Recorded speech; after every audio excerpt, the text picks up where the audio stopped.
आदाब। आज हम फिर आपके सामने हाजिर हैं और दोस्तों आज हम बात करेंगे एक ऐसी शख्सियत की जिन्होंने सदियों से दुनिया भर के दिलों पर राज किया है।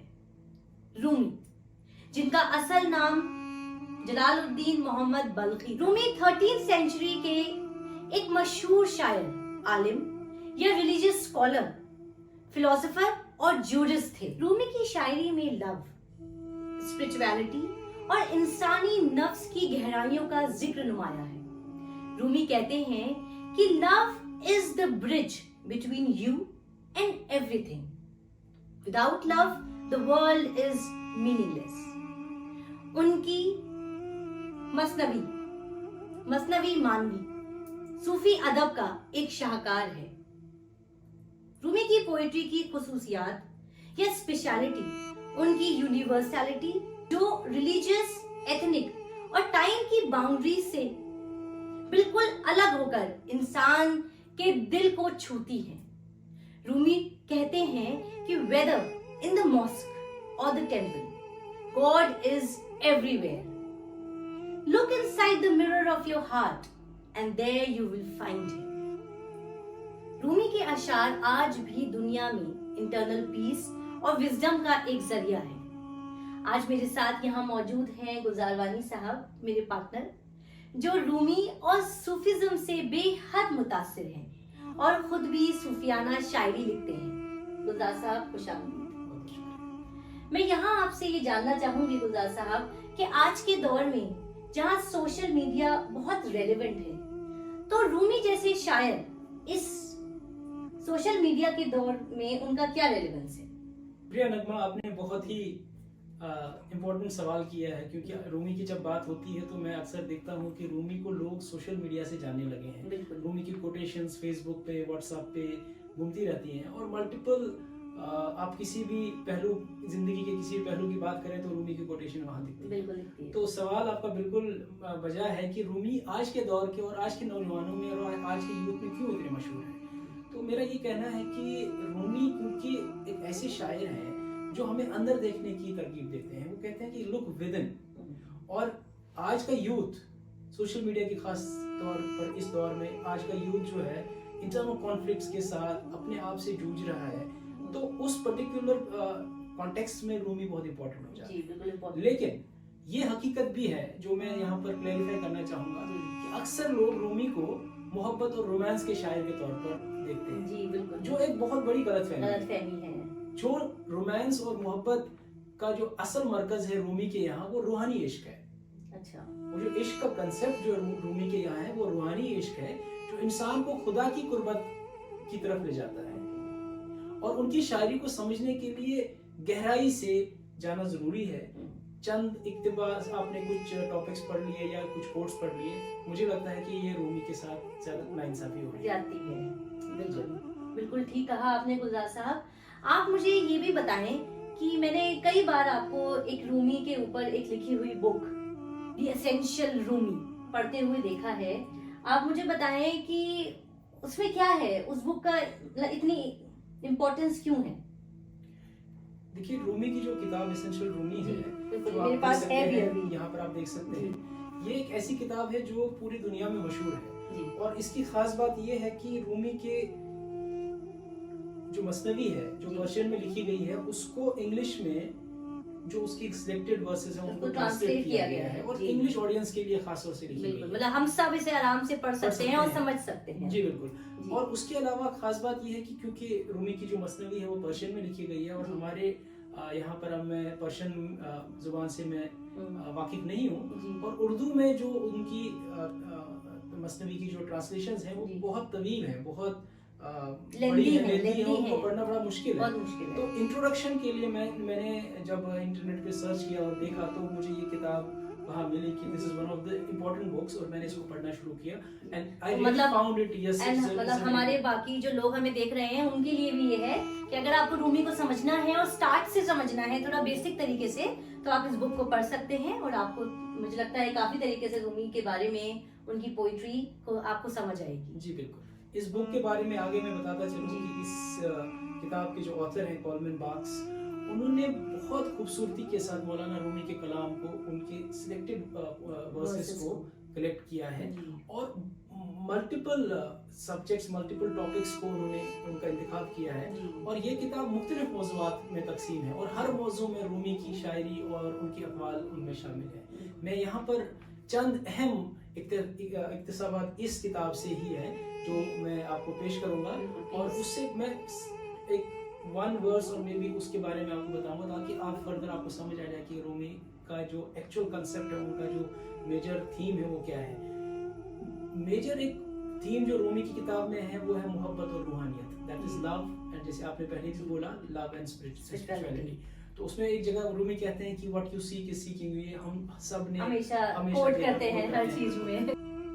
ये जो अभी मैंने आपको एक कोटेशन बताई where I said कि what you seek is seeking you, ये टॉपिक जो है रूमी के पैगाम का जो है सेंट्रल पॉइंट है, दैट इज जिसको हम मरकजी किरदार कहते हैं, सेंट्रलिटी ऑफ, और उसी की नुमाइंदगी करता है जिसमें इंसान को जिस सुकून की तलाश होती है और वो रूमी उसको कहते हैं कि जिस सुकून को तुम बाहर ढूंढ रहे हो वो तुम्हारे अंदर मौजूद है, inner peace. That is why जैसे पहले हमने कहा कि लुक विद इन, बार-बार रूमी इस बात को कहते हैं कि लुक विद इन।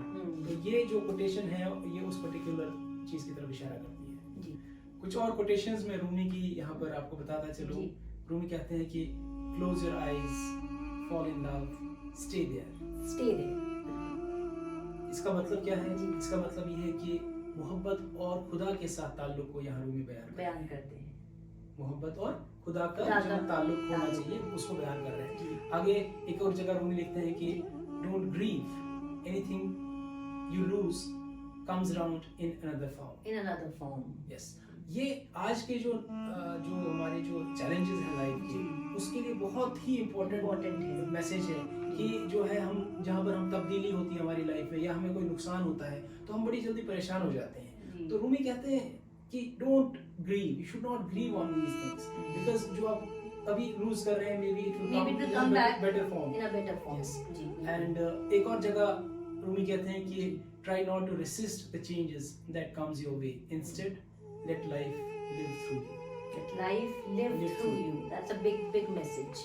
यहाँ पर भी रूमी जो है जिंदगी के उतार चढ़ाव की बात कर रहे हैं और हमें इस बात का दर्स दे रहे हैं कि हमें इस चीज को एक्सेप्ट कर लेना चाहिए कि लाइफ में उतार चढ़ाव, अप्स एंड डाउन्स आते रहेंगे, खुशी और गम सब बराबर से मिलेगा सबको। यस। और एक और लास्ट कोटेशन में जो है रूमी के बारे में, जो रूमी ने कहा है कि I looked in temples, churches and mosque but I found the divine within my heart. Wow जी, ये बहुत जगह आपने देखा होगा कि बहुत जगह ये एक और जगह इंसान को बताते हैं। रूमी कहते हैं कि आप जो है हर जगह खुदा को ढूंढने की कोशिश कर रहे हैं, आप अपने दिल में झांक के देखो, शायद खुदा वही मिल जाए आपको। यहाँ मैं शम्स तबरेज का जिक्र करना चाहूंगी और गुलजार साहब से पूछना चाहूंगी कि शम्स तबरेज का रूमी की लाइफ में क्या रोल था?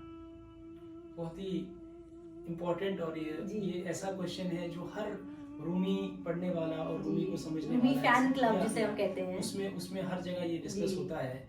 और इनफैक्ट एक किताब भी है, आपने यहाँ एक किताब रखी है द 40 रूल्स ऑफ लव। तो इसमें शम्स तबरेज के बारे में एक सेंट्रल कैरेक्टर है इस पूरे बुक के, तो शम्स तबरेज के बारे में बड़ी डिटेल डिस्कशन है। तो मैं ये बताते चलूं कि रूमी जो है एक रिलीजियस स्कॉलर थे, जैसे हमें सब आपने बताया कि रिलीजियस स्कॉलर थे, लेकिन शम्स तबरेज जब उनकी लाइफ में आए और अचानक से उनके साथ शम्स तबरेज का जो इंटरेक्शन हुआ which was a sudden, and बहुत सारी थ्योरीज हैं, मल्टीपल अकाउंट्स हैं उसके कि वो किस तरह से मिले। कुछ लोग कहते हैं कि शम्स तबरेज को बताया गया कि तुम फलानी जगह चले जाओ, वहाँ तुम्हें रूमी मिलेंगे।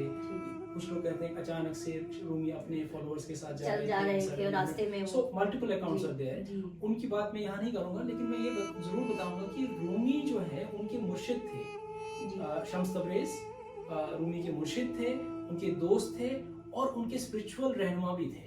अच्छा। और मैं ये कहूँ कि शम्स के आने के बाद रूमी जो है एक आलिम से, उससे पहले वो आलिम थे, रिलीजियस स्कॉलर थे जी, और वो एक मिस्टिक में तब्दील हो गए, मिस्टिक पॉइंट बन गए। और शम्स के बारे में रूमी खुद कहते हैं कि शम्स मेरा सूरज है जो मेरे दिल को रोशनी देता है।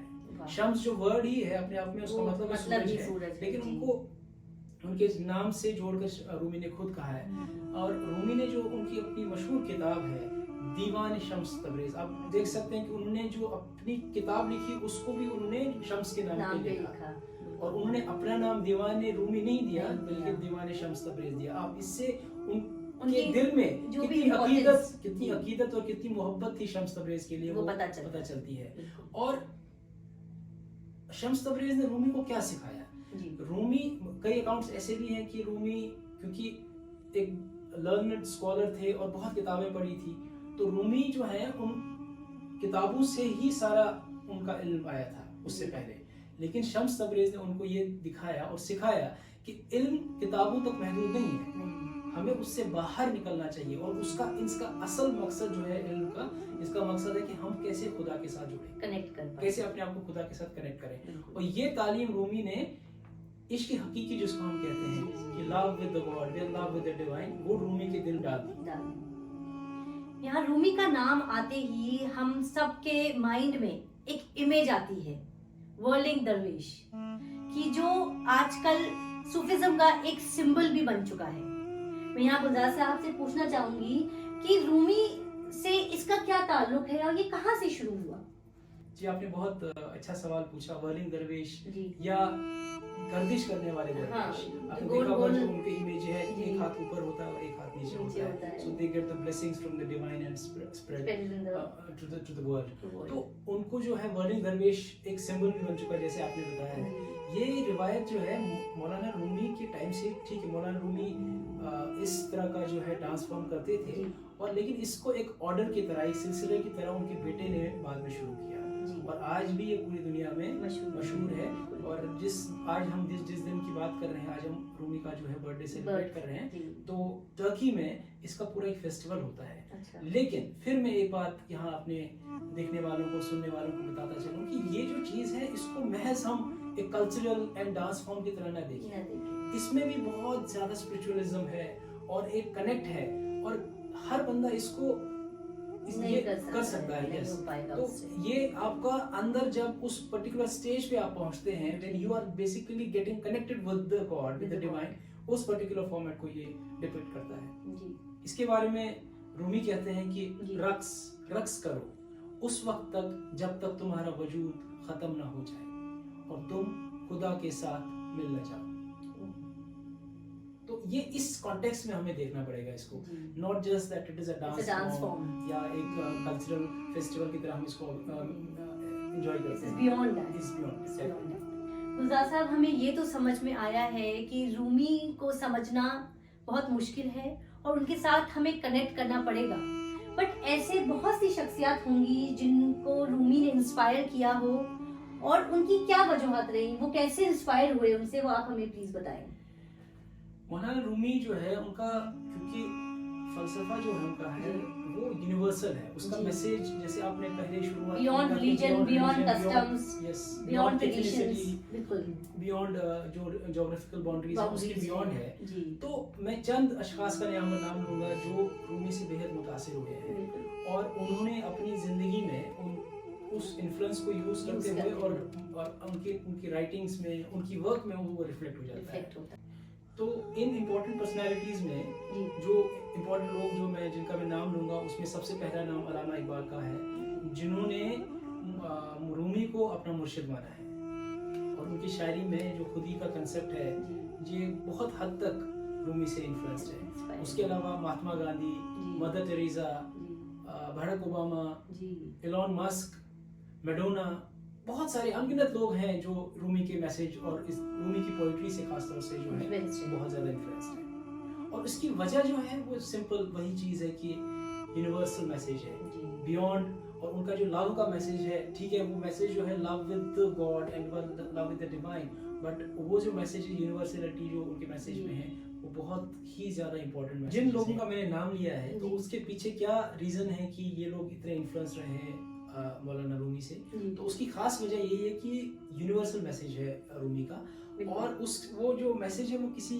खास मजहब या किसी पर्टिकुलर कल्चरल कॉन्टेक्स्ट में नहीं है, या किसी बाउंड्रीज से वो लिमिटेड नहीं है, बल्कि इंसानियत के लिए है, और वो इंसान को अपने अंदर झांकने के लिए, उकसाते हैं, बताते हैं कि यू, बार बार वही वर्ड जो मैं यूज करूंगा कि लुक विद इन, और हमें अपनी जड़ों से जुड़ने की दावत फाइंड देते पीस विद इन। हैं। यस, और रूमी का जो पैगाम है उनके अशार में मोहब्बत, इत्तेहाद और इंसानियत के पैगाम से भरपूर है, जो आज भी दिलों को, सारे दिलों को, चाहे वो यूथ है और ओल्ड चाहे एज वो old age है, है, सबको सबको उनको दिलों को छू लेता है। इन्फ्लुएंस करता है। रूमी के जो अल्फाज हैं उनका असर उन मशहूर शख्सियतों की जो मैंने अभी नाम लिए हैं उनकी जिंदगियों पर हमें ये सिखाता है कि उनके तालीमात वक्त और जगह से अलग है। ठीक है, और भरपूर पूरी इंसानियत के लिए ये मैसेज अहम है। अब गुलजार साहब, मैं आपसे गुजारिश करती हूँ कि जो आपने अपने अशार लिखे हैं रूमी से इंस्पायर्ड, वो प्लीज आप हमें सुनाएं। बहुत बहुत शुक्रिया, मुझे मौका मिलता है ऐसे मौकों पे कि मैं अपने कुछ अशार सुनाता हूँ। तो मैंने लिखा है कि पहला शेर इस तरह से है कि तेरा दिल है आईना, खुद में जहां को देख लेगा। तेरा दिल है आईना, खुद में जहां को देख लेगा। रब की तलाश में मकां वला मकां को देख लेगा। रब की तलाश में मकां वला मकां को देख लेगा।